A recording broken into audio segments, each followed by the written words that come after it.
All right, welcome to Bet the Edge. I'm Jay Croucher here with Drew Dinsick, recording on Monday afternoon. Today we're going to talk about the Indianapolis Colts. It's our stock up team. We'll talk the 49ers, stock down straight into the depths of hell team. We'll talk the repriced MVP market in the NFL, which has naturally gone through some upheaval after the results on Sunday. And then we'll close out with some NBA chat, talking about the Pacific Division and how to rate five very strange teams at the moment. But let's start off with the Colts, Drew, who were 5 different plays where their season was almost over against the Patriots. They took 19 plays to march down the field and win the game. Credit to Shane Steichen for going for 2 with 12 seconds left. That's exactly what you should do when there's that little time and you have a super mobile quarterback who is maybe the most athletic quarterback who's ever played. You want to use him on a 2-point conversion, and they get the win there. So how do you adjust what you think of the Colts after not just the Patriots game, but really the past 3 games in totality of this seemingly somewhat revitalized Anthony Richardson? I think this is kind of the promise that existed preseason for this team, which is that you just hope that Richardson stays healthy, gets reps, and shows growth. And what they have now, to me, looks like one of the most kind of high upside experiments going on at the quarterback position across the entire NFL.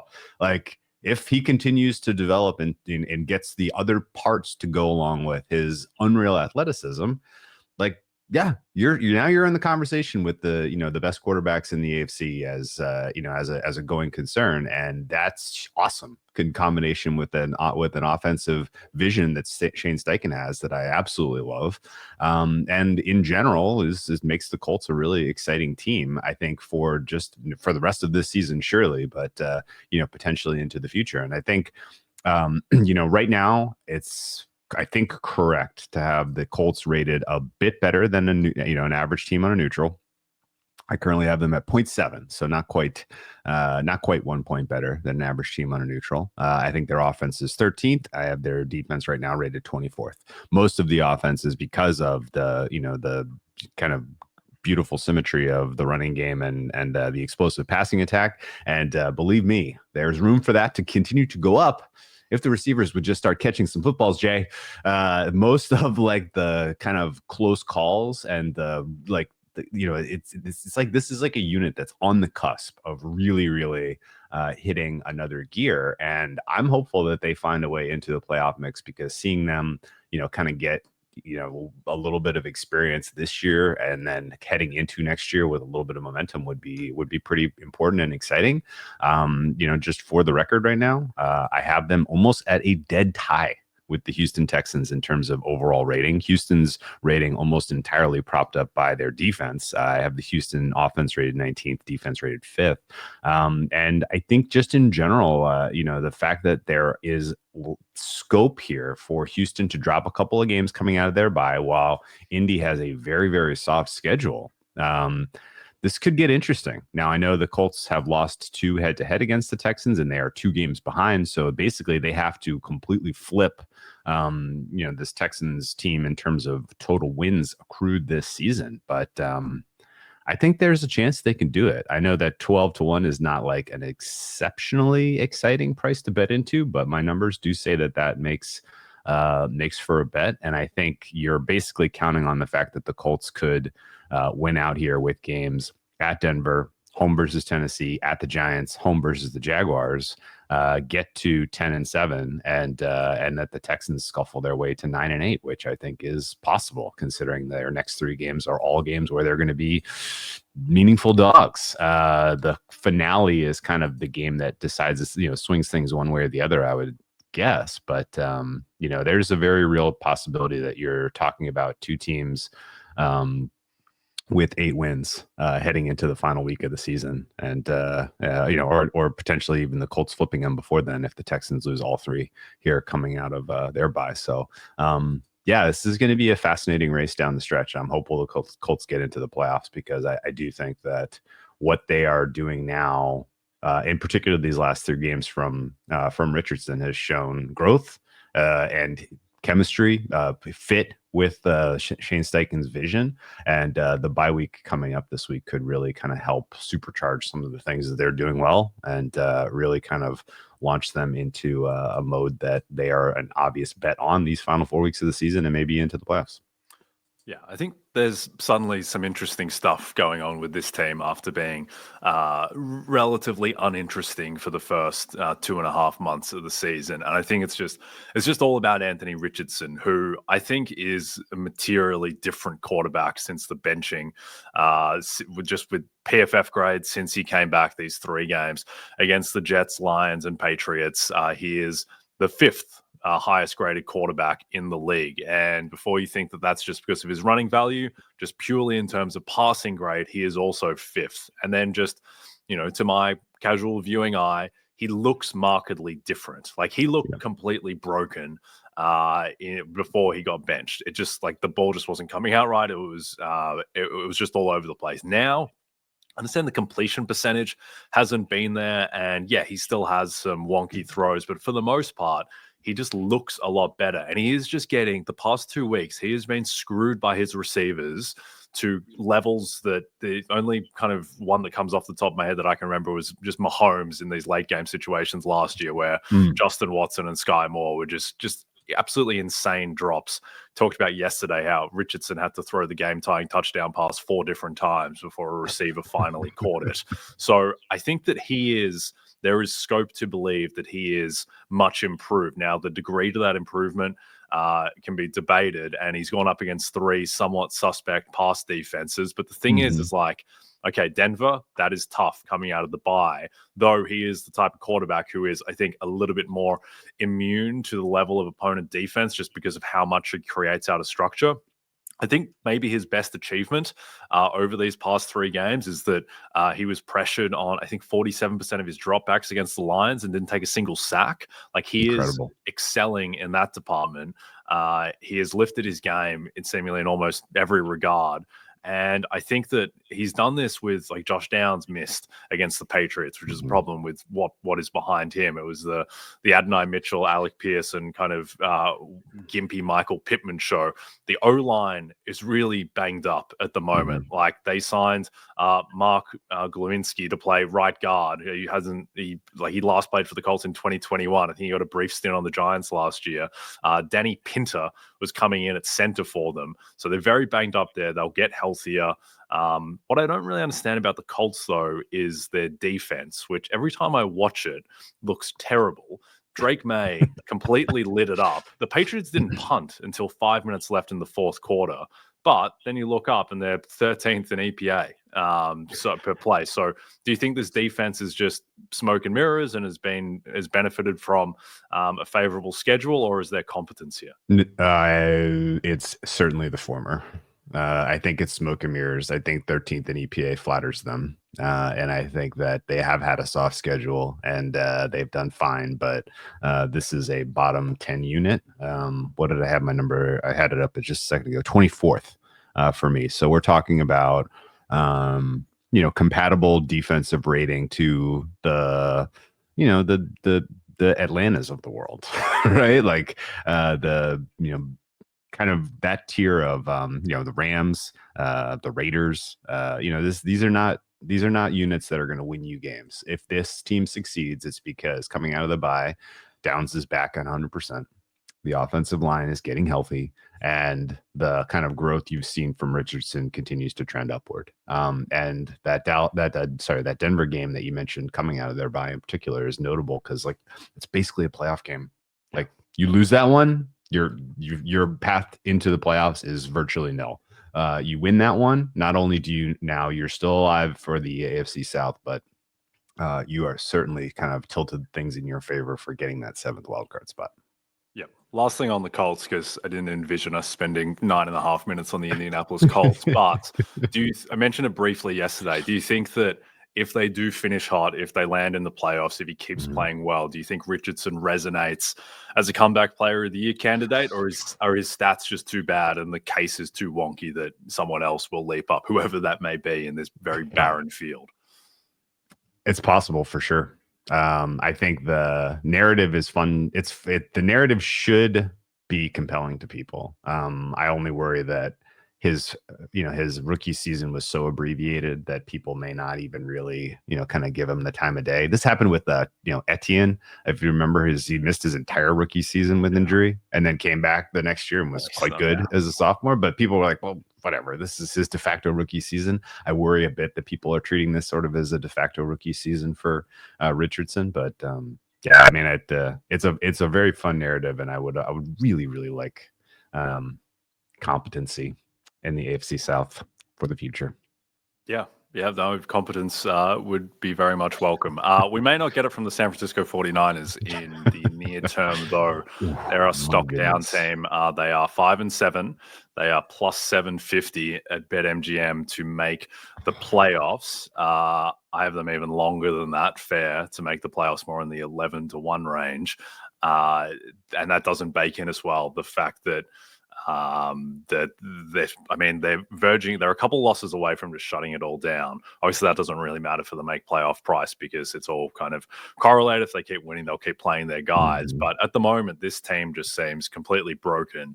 And I get it on defense because they're just missing a lot of people. Nick Bosa is a defensive revolution's a bit of a strong word. I don't want to give him that much credit, but he is a one-man wrecking ball on the defensive line. He is obviously out. Fred Warner's playing with a fractured ankle. They're missing Hufanga. They're missing Greenlaw. So it makes sense why the defense is so grim. But the offense, I don't understand why it hasn't been more dominant. Do you think it's just that McCaffrey has missed most of the season and hasn't been himself while he's out there, and Trent Williams has been in and out of the lineup, or is there something more problematic going on offense? I bit of both. I would say that the way that they're playing right now, with the injuries to Williams and McCaffrey notably standing out, this is the 20th best offense in the NFL. I don't think I ever would have acknowledged that was possible with Kyle Shanahan at the helm, because his offenses have been so quarterback agnostic over the years that it just didn't feel like there was a iteration of this unit that was going to be performing this poorly and grading this poorly. But here we are.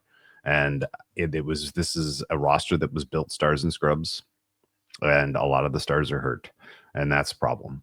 And the kind of ability for the coaching staff to backfill and develop young talent has not manifest at all. And there are parts to criticize the kind of the overall, way that they put this roster together that I think are fair. But even more so, the fact that there seems to be a developmental issue outside of the, kind of ability to develop Brock Purdy from Mr. Irrelevant to, a top 10 QB. Outside of that example, there's not a lot of surprises to the good from the young players on this roster, particularly on the offense.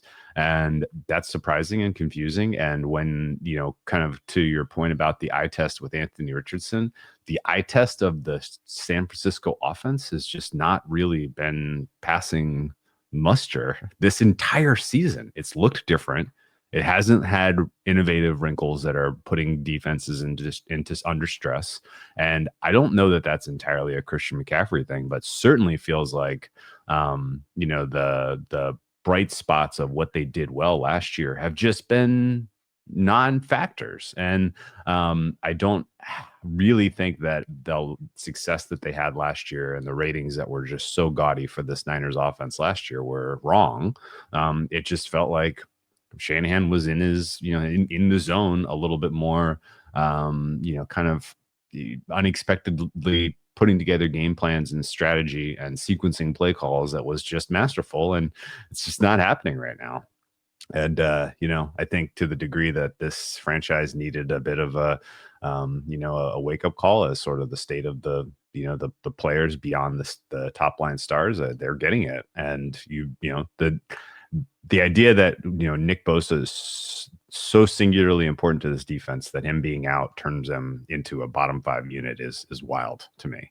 But that's what we're seeing. They don't have really any other depth across that D line. And when they were, kind of the breakout NFC dominant team during the first rise of the Niners with Jimmy Garoppolo at quarterback, that was their whole calling card.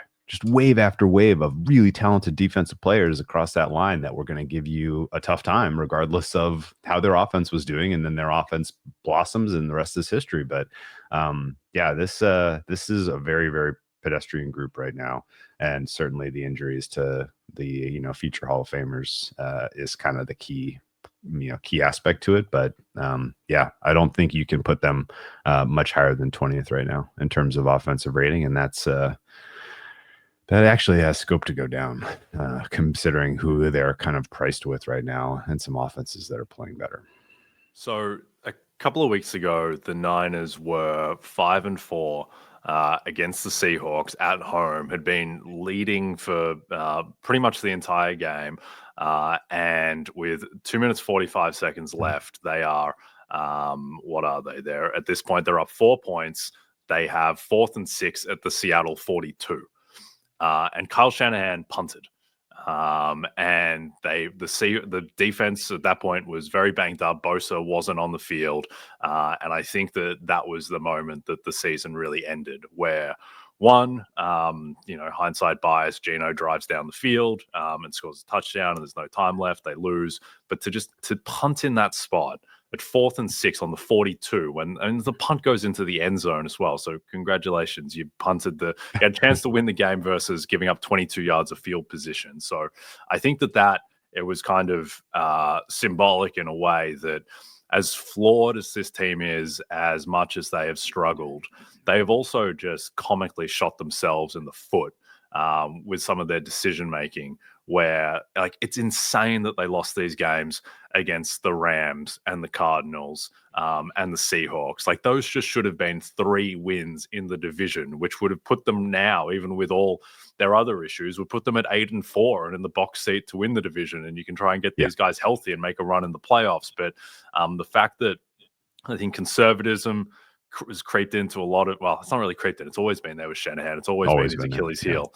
And that has reared its head. And then the special teams are just a joke. This is the worst special teams I've ever seen in my life. The Tampa Bay game, which they somehow were able to get out of, the fact that they needed to drive down the field at the end there to win that one is crazy. And then the other element is just that, Deebo Samuel it just doesn't look like Deebo Samuel at all. And I'm not sure if that's because he's carrying injuries or the fact that he seems to just be always half injured, and maybe it's just taken its toll and he needs to rest for an off season. But he just doesn't look like the same guy. And if he is not moving the needle, then all of a sudden now it's George Kittle and Juwan Jennings and not a great deal else. But the fact that this offense, Juwan Jennings has the 9th highest PFF grade in the NFL.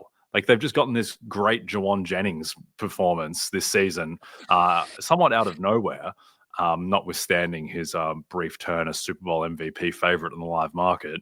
The fact to have gotten that, and for the offense still to be relatively struggling for what you expect from the Niners is pretty bleak. Do you think there's any upside the rest of the way, or is this just going to peter out as they end up as a 7-10 type of team?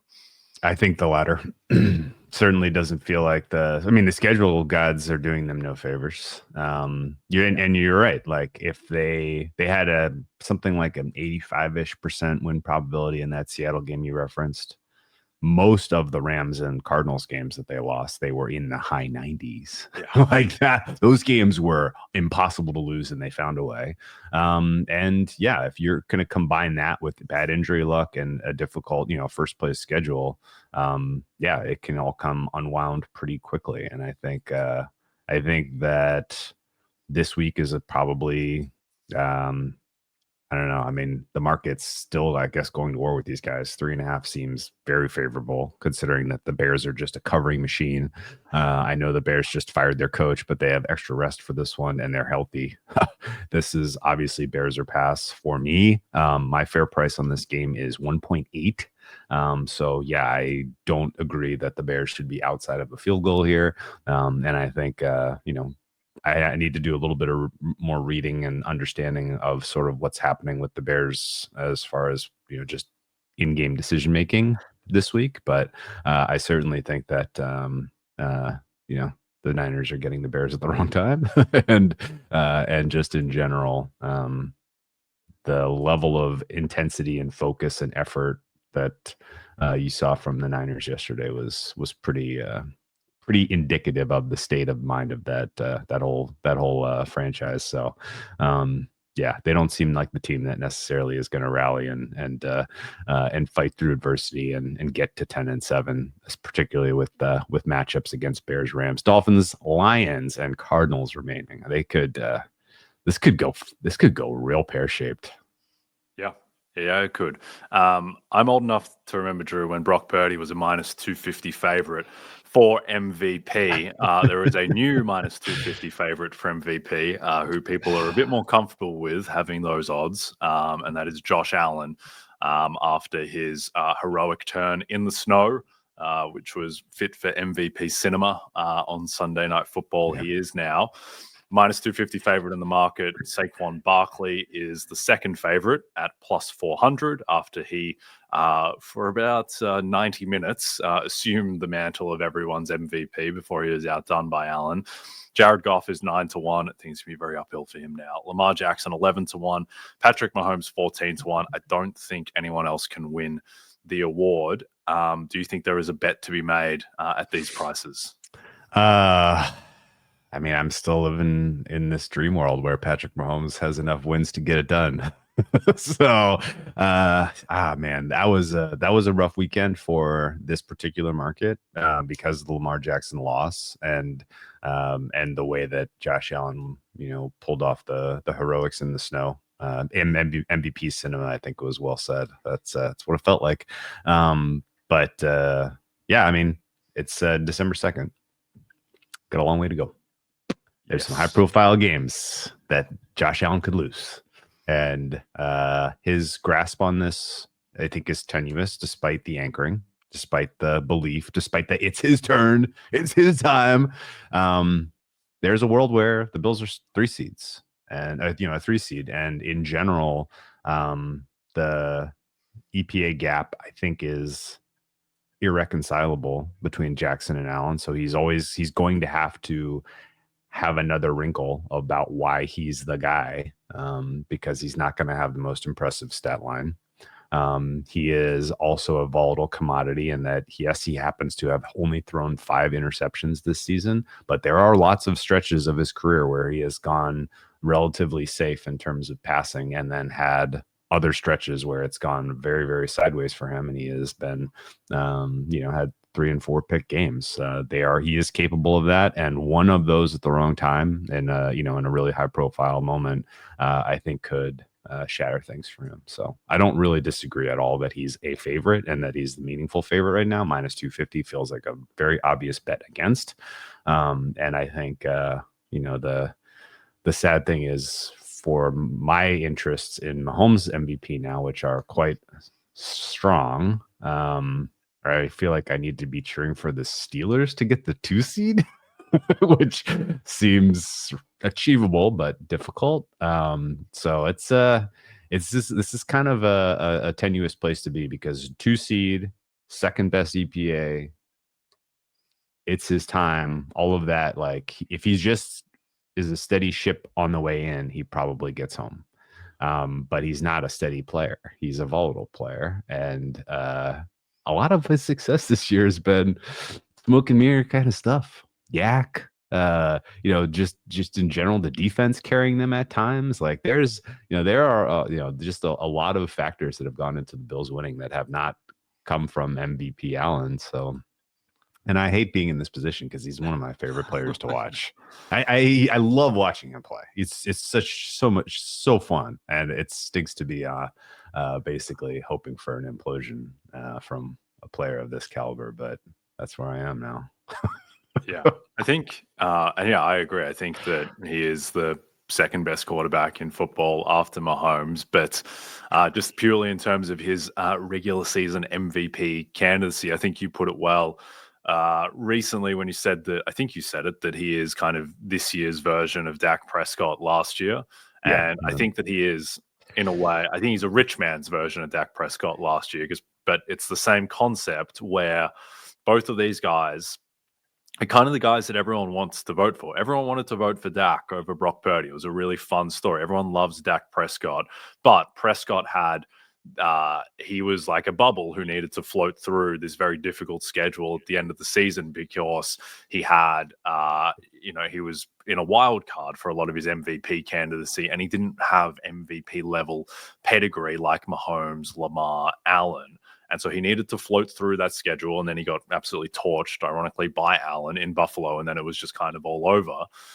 With Allen, the reason that he is, I think, bubble-like is because, one, he's still a dog to get the 1 seed, and then 2, his numbers just aren't that great. Like they're good, but I mean he's 10th in passer rating, he's 13th in yards per attempt, he's on pace for 3,800 passing yards.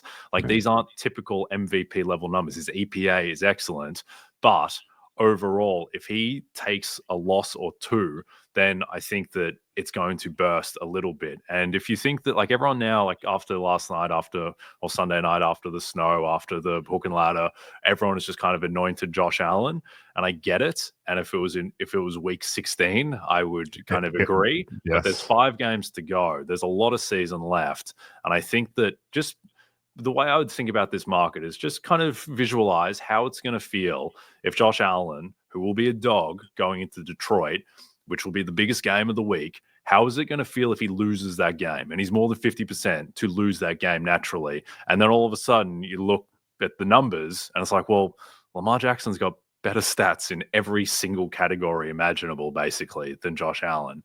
And how is it going to feel when Allen loses the biggest game of the season and probably locks himself into a 2 seed or a 3 seed, probably a 2 seed? Is he going to feel infallible, or is it going to feel like Lamar Jackson's better in every category? Lamar Jackson is plus 250 to run the slate and get to 12-5 and likely get a 3 seed and be 1 seed behind Allen with better numbers across the board. And meanwhile, Saquon Barkley plays the 4 worst rushing defenses in the NFL are on Saquon Barkley's schedule. He has a decent chance to break the all-time rushing record and end the season on I make it plus 274 that Saquon ends the season on a 13-game winning streak to get to 15-2. And so I think you can make the case certainly that Allen is more likely to win than these guys, but there are a lot of ways that it can go south for a guy who is now minus 250 in the market. I agree. If the San Francisco game was week 16, it should be minus 2,500 instead of minus 250. But with this much time left, and like, I honestly don't think that that Josh Allen's schedule does him any favors. He has 3 games against Pats, Jets, Pats, which may not matter. And like, honestly, like, a surprise loss in those hurts him badly. And there's kind of no there's no high profile games other than the road games against the Rams and the Lions coming up, where, as you mentioned, particularly that Lions game is going to have a lot of eyeballs on it, and they're going to be dogs. And yes, like expected, we expect you to lose that game. When you lose, you are going to get hit in this market, period. You're going to take a hit. And I mean, I think the paths to victory for everyone else are also fragile. I get it, but feels way too early to have Allen at minus 250, considering he's on the second best team, or at least second best record in the conference. He's the second best quarterback by every statistical measure, and he's just the second best player. We all know it. So it feels weird for him to be such a convincing favorite right now, I gotta say. Indeed. My prediction would be that I think Allen will win MVP. If he beats Detroit, I think he will lose MVP if he loses that game. And I still think there's a fair bit of uncertainty in the market in general. I think my bet's at current price. I think Lamar at 11-1 is a bet. Everyone has written him off. Like, how's it going to feel if Lamar runs the slate and has the best numbers of everyone and is 12-5, while Allen is slightly better than a coin flip to be, he's slightly better than a coin flip to go over 13.5. But if he's 13-4 and Lamar is 12-5 and Lamar has better stats across the board, Lamar wins there for mine.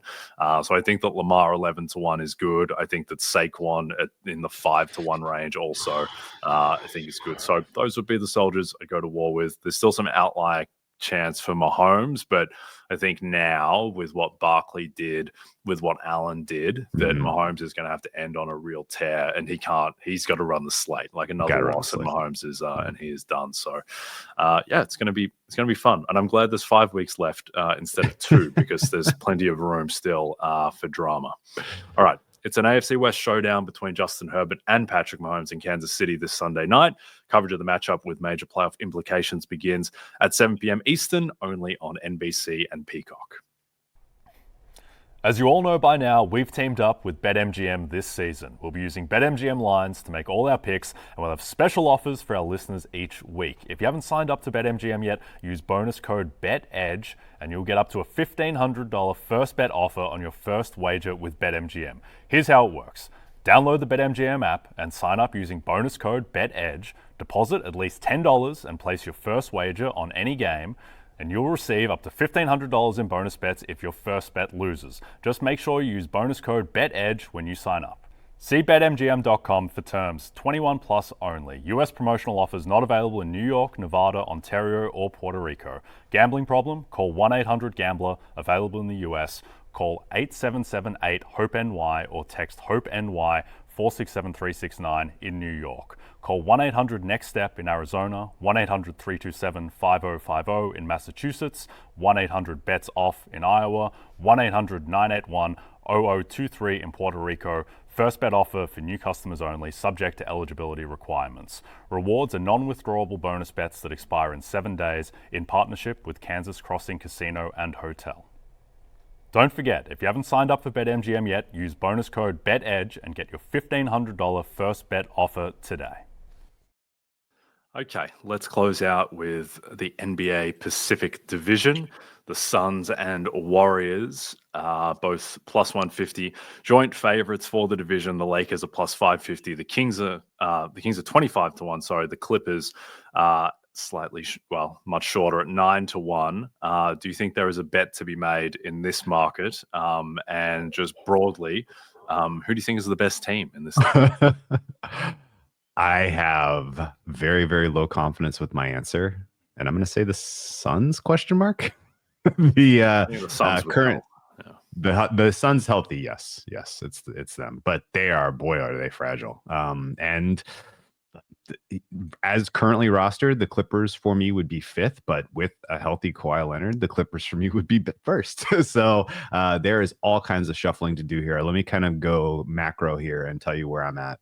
I have the Suns currently rated 8th in the NBA, plus 4 team rating. I have them as the 8th best offense, 14th best defense. I have the Lakers right now rated 9th, 9th best offense, 15th best defense. Then the Lakers are kind of an interesting case for me because they feel like a trade away from being very interesting, but who knows if they make that trade.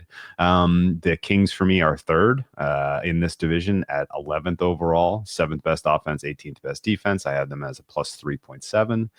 Warriors for me are 14th overall, 14th best offense, 13th best defense. The injury to DeAndre Melton was massive for them. He was the perfect kind of piece to really cement a couple of their best units, and he is, of course, ACL surgery. He will be back next year, and that is a huge blow to them, because I would have said, if we did this before that injury, I would have said Warriors were my number 1 team. The Clippers right now I have again as 5th. They're a plus 2 for me. 15th best offense, 10th best defense, 15th overall in the NBA. And right now, the rumors are consistent with the news for Kawhi that he is been given the green light to ramp up shooting. Timetable would put him on tap to return late December. Maybe he is as sort of a Christmas debutante this year and plays 40 games for the Clippers down the stretch. And, depending on his quality of play, if he is the quality of player we saw during that same time period last year, then this Clippers team is the bet. And I would say that in general, they feel the least fragile because they're well coached and they're playing hard. And even in his absence, they have beaten me head to head in the market a lot already this season. I think my losingest, team by team staking so far in games is against the Clippers. They did it to me again last night, taking down the Nuggets, and it's a kind of a under the radar fun team. So even though I would have them fifth right now in terms of power rating, I think they would be the bet at current price. I will mention the I know I've been high on the Lakers all year, especially relative to market. It feels very weird. I've been high on the Warriors all year relative to market. That feels very weird.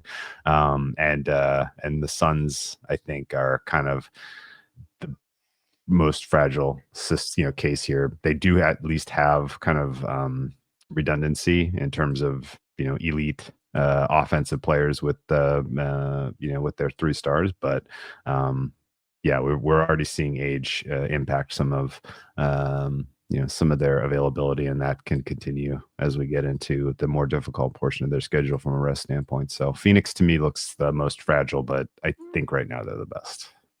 Yeah, I think if they stay healthy, that they are the best team as well. But that is obviously very fraught for the Suns. With the Lakers, I think the issue is just this might be it for LeBron. Like, he just doesn't. I think it's finally turned where he is no longer a top 15 player the way that he has looked to start the season. Like, he is now at the moment he is +1 EPM. Which is pretty grim. I mean, he's 40 years old, so it was going to happen at some point. He just doesn't look nearly as explosive as he was even last year, let alone a couple of years. So I think that they're in trouble. They also don't have, they've got 6 real players basically, and that's it. And one of those, 2 of the real players that there are like Rui Hachimura and D'Angelo Russell, who aren't world beaters themselves.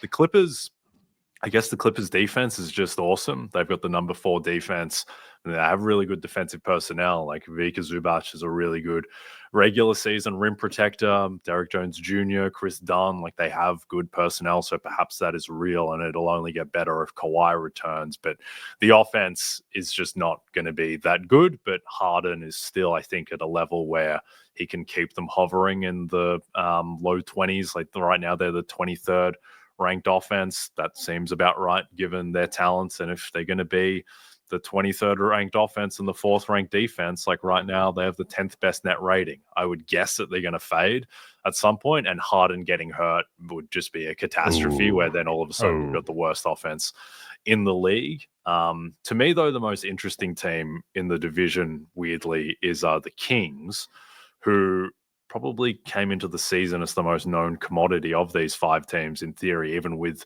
introducing the DeRozan piece. But I just can't buy that the Kings are this bad. They're 9-12. The underlying stats are a bit more positive on them. Yeah. I just think this roster is very solid. And I think that Keegan Murray at some point is going to stop looking like West Coast Ben Simmons, and he is going to wake up. And they've been dealing with injuries. They've been having to play some very rough minutes. They started my man Jay Crowder for a couple of games.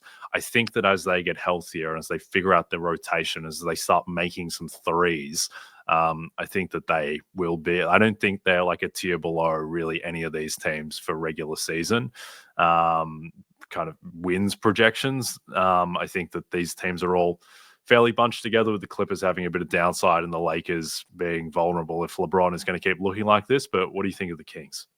Yeah, they're fascinating to me because they've been taking money in the market pretty aggressively these last couple of games. And it's mixed results. They're the best offense by my numbers of this unit, and the worst defense. And DeRozan is doing this thing again where he's just keys on usage in the 4th, in the clutch. He is specifically saving up, it feels like, when I watch them. Fox has also been unreal in the clutch. Fox is kind of flying under the radar as a true breakout year this year. Who is the best player in this in this division is still probably Curry, but Fox is knocking on the door, which I think was a little bit of a surprise to start the season. Anthony Davis also, by the way, is playing kind of at an elite level. But the Kings are well coached. They have interesting depth. I actually have a more positive outlook statistically on Keegan Murray than your sentiment there. I think he'll turn it around. I just think he's been dreadful so far. Yeah. My underlying numbers look good for him to me. At least they're trending correctly.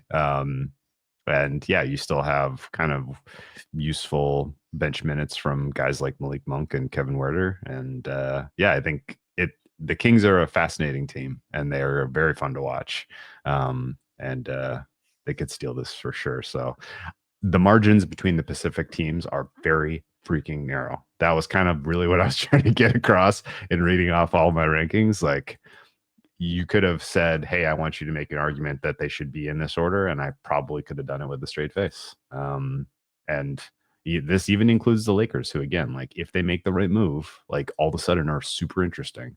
The Pacific is full of just really good, fun basketball. And I guess I'm kind of bummed that Melton got hurt, because the Warriors, to me, were the standout candidate with him. Yeah, I agree. Melton him being gone just screws everything up. Now they're really relying on Podziemski, who's going through it at the moment. Kuminga has fallen off a cliff, just can't make a shot. He looks completely lost. The fact that both Kuminga and Podziemski look so lost has really nuked the team, where they're just playing like Lindy Waters a ton of minutes, which isn't ideal, because Melton was such a perfect fit next to Curry. On your man Keegan Murray, who I do think will turn it around, and they've been fine when he's on the court, but like, he's shooting 27% from three. He has a -4 box plus minus. So there is upside there with him. The Kings, they've, as of Sunday night, they're starting Malik Monk now and over Keon Ellis, which I don't really understand in terms of like that starting lineup now is just so small and so lacking in defense that, I mean, Mike Brown says he's going to stick with it, but their rotation just seems all over the place at the moment. But there's still a lot of talent on the roster, so that would be my bet, somewhat reluctantly, at 25-1. Just because, to your point, I think these teams are fairly bunched up. For what it's worth, the Kings, they have a 2-0 tiebreak lead over the Suns as well, which could prove relevant come the end of the season. They also have the toughest remaining schedule, though, so this division a bit of a mess. But the Kings 25-1 would be my bet. All right, we are done. So don't forget to check out NBCSports.com for more information to help you with your wagers. Thanks to those watching on the NBC Sports YouTube channel. If you're listening to us in podcast form, don't forget to rate and subscribe. Also, a reminder to find all your favorite NBC Sports shows on Amazon Music. Just head to amazon.com/NBC Sports. From myself and Drew, we'll see you soon.